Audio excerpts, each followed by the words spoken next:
I'm saying that I think this is going to force regulators to impose more regulations, be more strict. And I'm saying if that happens, which I think it will, then I think this could be the last crypto bull run. Now, like I said before the break, I put this on Twitter, people are all mad. They say, what do you mean, Mark? They can't shut crypto down. It's decentralized. And it'll just go offshore, and the U.S. regulators won't be able to reach it. I agree with that. But here's why I think it could be the last bull run. The reason why is because this got all of its momentum. It got all of its hype. It got all of its money because venture capitalists were able to come in and buy these tokens for nothing and then instantly flip them and make all this money and then spend all this money for media and for hype. And everybody got all caught up in this. If all of this goes offshore into these dark, unregulated markets, that means like American firms, like these venture capital firms, the ones that have the hundreds of billions of dollars, and the media won't participate. So will it go offshore? Sure. Will innovation still happen? Of course it will. It'll just be a fraction of the size. And I'm not saying I want this. Remember, this is what I think is going to happen. It's not what I want to happen. I would like the SEC to be disbanded. I'd like to see none of this happen, but it is what it is. So I think they're most likely going to be forced to do something. I think that most likely they're going to deem almost all of these cryptocurrencies, in my guess, like 99% of them as securities, and most of them will just go away. Some of them will survive. Some of them will go offshore. But this VC money, American VC money and media will not go with it. And so then the hype dies, and if the hype dies, so does the next bull run. I'm not saying it goes away. I'm not saying we'll never see it again. There will still be stuff being innovated. There will still stuff being done. But this big run where all of a sudden you can close your eyes and buy some stupid dog coin, cryptocurrency and make 1,000 times on it, I think those days are over. Now, what is the difference between Bitcoin and crypto? Why would I say I think Bitcoin could have another bull run and crypto won't? So let's think about this. There's two types of kind of financial assets that we can buy. One are commodities and one are securities. Commodities and securities. Securities are regulated by the SEC. Commodities are regulated by the CFTC. Commodities are things like gold, like precious metals, gold and silver, platinum, palladium, etc. There are things like oil, gas, right? There are things like food, like wheat, corn, right? Now, what do wheat and corn and oil and natural gas and precious metals all have in common? Well, they all come from the ground. They're all like naturally occurring things. There's no central issuer. There's no company that invented corn and sells people investments into creating corn. No. You can go buy a piece of land and you can plant corn, or you can plant wheat, or you can mine for gold on your land, or you can drill for oil on your land. Anybody in the world could go get land and could go grow wheat or corn or dig for gold or oil, okay?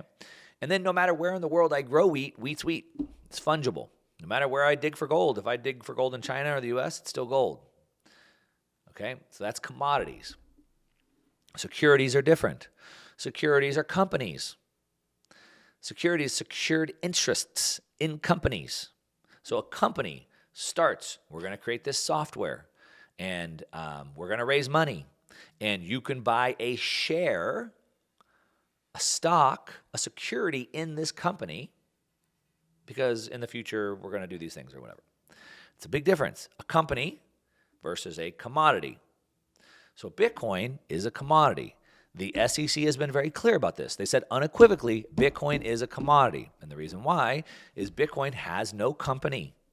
There's no company, there's no marketing department, there's no regulatory, there's no nothing, there's no steering committee. And it's one of the only very, very few cryptocurrencies that had no issuer. So Bitcoin was a piece of software that was created and released to the world. Anybody, even right now today, can go get a computer and you can mine for Bitcoin, just like you can go mine for gold today. Now, I don't have the same advantage mining for gold as like Barrick Gold, the largest gold mining company in the world. I don't have the same advantage. They have way more money. They can mine more gold than I can, but I can still go look for gold if I want. As a matter of fact, I'm in California. One of my good friends loves to go mine for gold in the rivers and stuff up in Northern California, and he finds gold all the time. Just like I can go buy a computer and I can mine for Bitcoin today. Now, I don't have the same advantage that a big publicly traded Bitcoin mining company has. But we can still do it the same. And whether I mine the Bitcoin or they mine the Bitcoin, it's the same Bitcoin. Whether I go find gold in the river or Barrick Gold finds the gold, it's the same gold. Okay? But Ethereum, the second largest cryptocurrency, was started by a company. 70% of the tokens were pre-mined, meaning when they created the company, they created the tokens, and they kept 70% for themselves, and the rest they released onto the public. And like a company, there's a steering group. They're controlling what it does. So if you haven't been paying attention, Ethereum has changed their monetary policy, I believe, 3 times in the last couple of years. They recently just changed the entire consensus mechanism to go from a proof of work to a proof of stake. And they have a 10-year roadmap of what they're trying to do. That's centrally controlled, pre-mined. All right.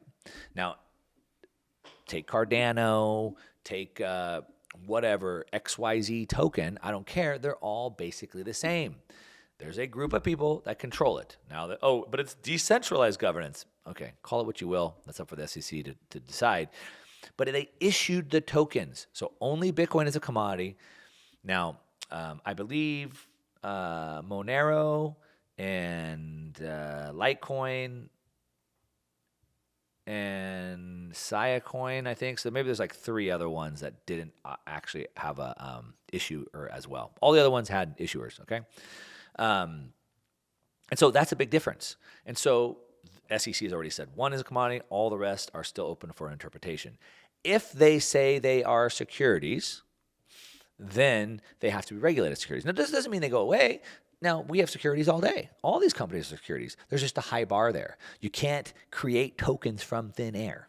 You can't do that. Now, you can go raise money. Don't get me wrong. That's basically what companies do, right? So if I want to start Uber, I go raise $100 million and I give you shares back, and those shares are each worth a percentage of that $100 million. So you kind of are, but there's just a lot of regulations around that. And so I think that's going to change the industry because if real investors with real money had to give that real money to a real company and maybe wouldn't get that money back for 7 to 10 years unless that company actually succeeded and made a profit, you wouldn't have all the wild and rampant speculation that we see right now. Now, I think this is bullish for Bitcoin because all these cryptocurrencies, about 20,000 of them, are what we would call a denial of service attack against Bitcoin. So in the computer space, we have these DDoS attacks where the spam will spam a server and it will flood it and try to block it out. And all these cryptocurrencies are like a denial of service attack against Bitcoin. So instead of money going into Bitcoin, which is a commodity, a digital asset that's a commodity, instead of money going in there, supply and demand, they go into these other 20,000 cryptocurrencies. And there was 2,000, there was 5,000, there was 10,000, there's 20,000, who knows, there'll be 50,000. But if they all go away, most of them go away, except for the high bar of the ones that can pass the Security Act, the majority of them go away. Well, then all that money that was being siphoned into these, gambling tokens will find its way into Bitcoin. And so that's why I said I think the last bull run of crypto, but not of Bitcoin. I think this is very bearish for crypto as a category. I think it's very bullish for Bitcoin. And I believe people are now starting to realize these are not the same. And all of this money that was finding its way over there will eventually find its way into Bitcoin. But that's my take. If you're just tuning in, you're listening to the Mark Moss Show, talking about FTX. That's what I got. Thanks for listening.